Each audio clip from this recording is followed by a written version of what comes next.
नमस्कार। भगवत गीता पर हमारी बातचीत में आज हम 9वें अध्याय के कुछ बहुत ही खास श्लोकों पर बात करेंगे।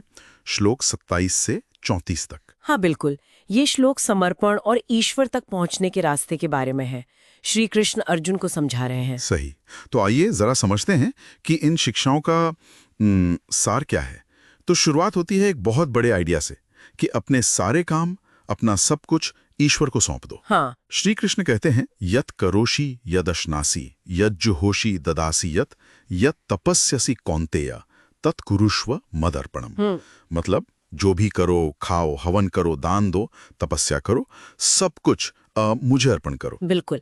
ये तो ऐसा है जैसे रोज के काम भी भक्ति बन गए। हाँ, और इसकी खूबी यही है ना कि ये भक्ति को किसी मंदिर या पूजा के समय तक ही नहीं रखता। अच्छा। ये तो पूरे जीवन को, हर पल को, हर काम को एक तरह का यज्ञ, एक भेंट बना देने की बात है। सोचिए, हर काम करते हुए बस ये भाव हो कि ये ईश्वर के लिए है, तो वो काम काम नहीं रहता, वो पूजा बन जाता है।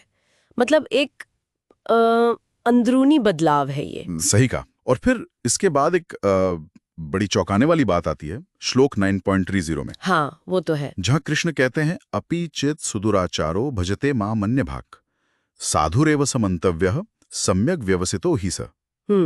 मतलब कि अगर कोई बहुत बड़ा दुराचारी भी, अगर वो पूरी तरह से बिना भटके सिर्फ मेरा भजन करता है, तो उसे साधु ही समझो। हाँ, क्योंकि उसने सही फैसला कर लिया है। ये सुन के थोड़ी हैरानी होती है। सही हाँ, है। बिल्कुल होती है। और ये बात बहुत गहरी है। ये भगवान की वो जो समदृष्टि है ना, और भक्तवत्सलता, उसको दिखाती है। समदृष्टि और भक्तवत्सलता। हाँ। तो समझाएंगी इसे? हाँ, मतलब समदृष्टि यानी वो सबको एक नजर से देखते हैं। उनके लिए कोई छोटा बड़ा, पापी पुण्यात्मा का भेद उतना नहीं है।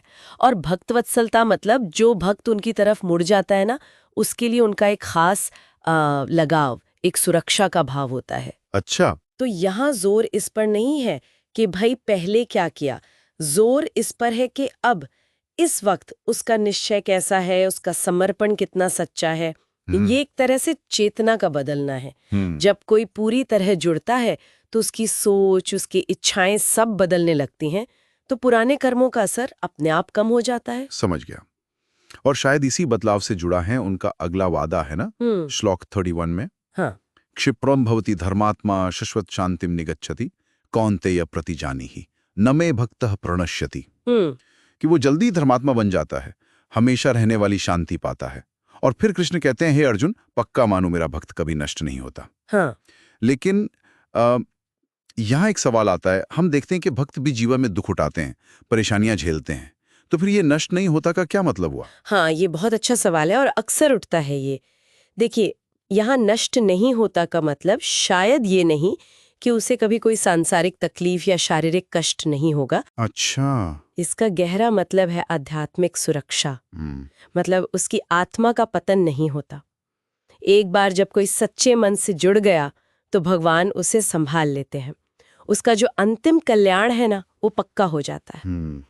उसे वो अंदर की शांति मिलती है जो बाहरी हालात पर निर्भर नहीं करती। ये एक तरह से डर से मुक्ति है कि तुम मेरी शरण में हो तो तुम्हारा आध्यात्मिक पतन नहीं होगा। ओके, तो ये एक आध्यात्मिक गारंटी जैसी है। हाँ, कह सकते हैं परम शरण का आश्वासन। समझ गया। तो जब समर्पण और सुरक्षा की बात हो गई, तो आखिर में प्रैक्टिकल रास्ता क्या बताया है श्लोक 9.34 में? हाँ बिल्कुल। कृष्ण कहते हैं, मन मना भव मद्भक्तो मध्याजी मां नमस्कुरु मां में वेश्यसी युक्त्वेवम आत्मानम मदपरायणः। मुझ में मन लगाओ, मेरे भक्त बनो, मेरी पूजा करो, मुझे नमस्कार करो। ऐसा करके मुझ में ही लगे रहकर तुम मुझे ही पाओगे। तो इसका निचोड़ क्या है? ये दरअसल पूरी साधना का सार है। एकदम निचोड़, एक सूत्र में। अच्छा। 4 बातें हैं। पहला, मन मना भव। मन को जो यहाँ वहां भागता है उसे ईश्वर पर टिकाओ। दूसरा, मद भक्तो भव, दिल में हमेशा भक्ति का भाव रखो। तीसरा, मद्याजी भव, अपने कामों से, अपनी पूजा से, सेवा से उनसे जुड़ो। ओके। और चौथा, मां नमस्कुरु, अपना अहंकार छोड़कर पूरी विनम्रता से उन्हें प्रणाम करो, नमन करो। ठीक है। ये चारों मिलकर समर्पण को पूरा करते हैं।